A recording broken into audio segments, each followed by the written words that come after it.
E aí, pessoal, beleza?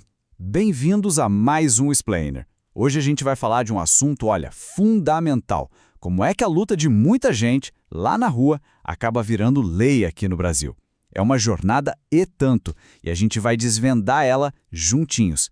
Bora lá! Olha só essa pergunta. De onde vêm os nossos direitos? Sério, já parou para pensar nisso de verdade? Sabe, aquele direito que a gente acha super normal, que sempre esteve aí? Pois é, a grande maioria deles não caiu do céu, não. Eles foram conquistados, na raça, na luta. E é essa história que a gente vai contar hoje. E o ponto de partida para tudo isso é um só: a força da ação coletiva. E aqui tá o pulo do gato, sabe? Pensa nos movimentos sociais como o motor que faz a coisa toda acontecer. Eles são a força que tira os direitos lá do texto da lei, do papel, e traz para a vida real, para o nosso dia a dia. Porque, vamos combinar, sem essa pressão, a democracia meio que fica faltando um pedaço, né? Ok? Mas para essa luta toda ter um norte, para ela ser levada a sério, ela precisa de uma base, de uma linguagem em comum, entende? E aí entram os direitos humanos. E olha que legal essa ideia da jurista Flávia Piovesan. Ela traz uma visão que é uau! Para ela, direitos humanos não são só um conjunto de leis, são, na verdade, um espaço simbólico de luta. É como se fosse o campo de batalha das ideias, a base moral que dá aquela força, aquela legitimidade para os movimentos chegarem e falarem: ei, a gente quer mudança. E essa citação dela, nossa, resume tudo perfeitamente. Uma gramática da inclusão. Pensa nisso. É como se os direitos humanos dessem o vocabulário, as palavras certas e as regras do jogo para que grupos que sempre foram deixados de lado pudessem finalmente pegar a caneta e escrever a sua própria história. Uma história de justiça, de pertencimento. É muito poderoso, né? E essa tal gramática ficou muito mais forte depois da Declaração de 1948. Ela se apoia em dois pilares gigantes. Primeiro, universalidade, ou seja, basta ser gente para ter direito. Simples assim, sem mais, sem exceção. E segundo, indivisibilidade, que quer dizer que os direitos são um pacotão, sabe? Eles andam juntos. Não adianta nada você ter direito de votar se não tem o que comer ou onde morar. Um puxa o outro. Tá, tudo isso é muito bonito na teoria, né? Mas e na prática? Como é que essa mobilização na rua vira lei de verdade, no Diário Oficial? Bom, agora a gente vai ver exatamente isso. Vamos para os exemplos.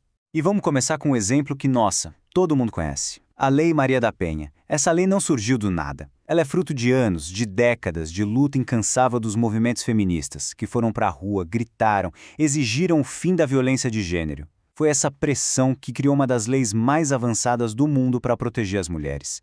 É a rua virando lei, na nossa frente. E essa jornada não para por aí.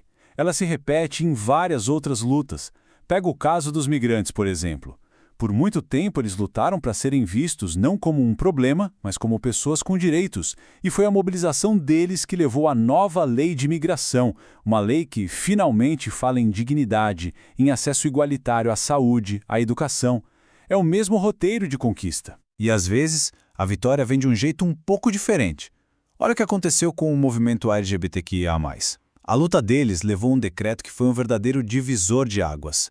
Ele basicamente disse, com todas as letras, que os direitos da diversidade sexual são direitos humanos. Ponto. Isso pode parecer só um papel, mas deu uma força gigantesca para toda a luta por cidadania e respeito. Mas, sabe, o trabalho dos movimentos sociais não é só construir um futuro diferente. É também olhar para trás, com coragem, e mexer nas feridas do nosso passado. Porque são essas injustiças históricas que, muitas vezes, explicam os problemas que a gente vive hoje. E aqui no Brasil, não dá pra gente ter essa conversa sobre direitos sem encarar de frente o legado da escravidão. É o elefante na sala. Esse passado terrível não acabou em 1888. Ele deixou uma herança, uma estrutura de exclusão institucionalizada, como dizem os especialistas. É o racismo que está nas instituições, nas oportunidades desiguais e que continua machucando até hoje. E aí essa pergunta da Edna Holod, olha, ela é um soco no estômago. Ela joga na nossa cara o tamanho do apagamento, da tragédia. Pensa bem, como é que a gente repara o presente se a gente nem consegue reconhecer o dor do passado? Por isso que a luta pela memória é tão, mas tão importante quanto a luta por qualquer outro direito. 44 milhões. Vamos só respirar com esse número por um segundo. É uma escala de sofrimento que a gente mal consegue imaginar. Esse é o tamanho da dívida histórica. É com isso que o movimento negro e, na verdade, toda a sociedade brasileira tem que lidar. Então, beleza, como é que a gente combate essa estrutura toda? Uma das ferramentas mais discutidas e importantes são as ações afirmativas, e é crucial entender, elas não são um privilégio. Pensa nelas como uma medida para tentar consertar um jogo que começou com as cartas marcadas, sabe? É uma forma de acelerar a chegada no que a gente chama de igualdade substantiva, que nada mais é do que igualdade de verdade, na vida real, e não só aquela igualdade bonita que está escrita na lei. E tudo isso, todas essas lutas, essas conquistas, essas dívidas do passado, tudo isso nos leva a uma pergunta final. E é uma pergunta bem profunda. Afinal, o que é ser cidadão ou cidadã no Brasil hoje? Qual é o nosso grande desafio? E a Flávia Piovesan, de novo, nos dá um alerta importantíssimo. Ela fala do risco de a gente ter uma democracia sem cidadania. O que é isso? Imagina uma casa bonita por fora, com a fachada pintada, tudo certo, mas por dentro os cômodos estão vazios, sem móveis, sem vida. É isso. A gente tem eleições, tem instituições, mas para uma galera os direitos básicos não chegam. A casa está vazia. É uma democracia que não entrega o principal. Para a gente chegar nessa cidadania, de verdade, o caminho tem duas pistas. Uma é a de eliminar a discriminação, ou seja, tirar as barreiras que existem. Mas só isso não basta. A outra pista que tem que andar junto é a de promover a igualdade. Isso significa criar, de propósito, as oportunidades, as políticas, como as ações afirmativas, que vão lá e ajudam a reequilibrar a balança. Então, no fim das contas, a grande lição é essa. A luta por direitos que a gente vê nos movimentos sociais não é uma briga de um grupo específico. É, na verdade, a luta pela alma da nossa democracia.